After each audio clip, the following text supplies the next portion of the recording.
Parce qu'on a fait très vite dans le judaïsme et le christianisme une sorte de lecture allégorique, à savoir que toutes ces histoires d'amour, ça concerne en fait Dieu et son peuple. Donc du coup, ça, c'est acceptable.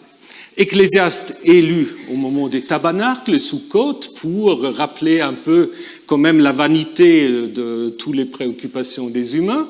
Les lamentations, évidemment, comme dit déjà le nom, au moment où on commémore la destruction du temple.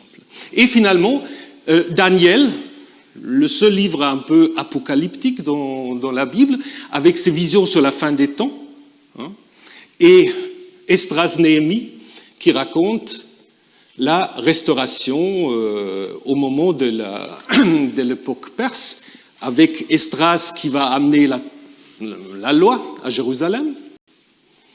Et ça aussi, c'est très curieux. Alors pourquoi est-ce qu'on a mis les chroniques à la fin? Dernier verset des chroniques, c'est le roi perse qui dit, ainsi parle Cyrus, le roi perse, il y avait le Dieu du ciel, même nom qu'on donne aussi à Ahura Mazda, il y avait le Dieu du ciel, m'a donné tout le royaume de la terre, m'a chargé de lui bâtir une maison à Jérusalem. Quiconque d'entre vous qui appartient à son peuple, que Yahvé son Dieu soit avec lui, et qu'il monte.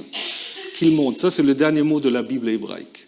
La montée, ce qui devient ensuite la Aliyah, la montée vers Jérusalem, et c'est probablement pour cette raison-là, cette belle terminaison, en fait, une belle conclusion, qu'il monte vers Jérusalem. Et donc ça montre en effet que les trois parties de la Bible hébraïque, ils ont toujours des fins ouvertes. On ne raconte jamais l'histoire jusqu'à la fin. Hein? Il monte, puis alors qu'est-ce qui va se passer? Si vous prenez le Nevi'im, c'est un peu pareil.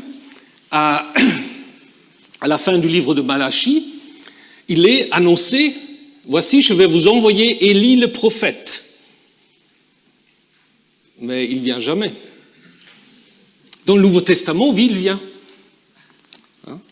Mais disons, il est même venu. Mais là aussi, il y a une sorte d'ouverture. La prophétie d'un côté est terminée, mais en même temps, il y a la possibilité du retour d'Élie associé avec Moïse.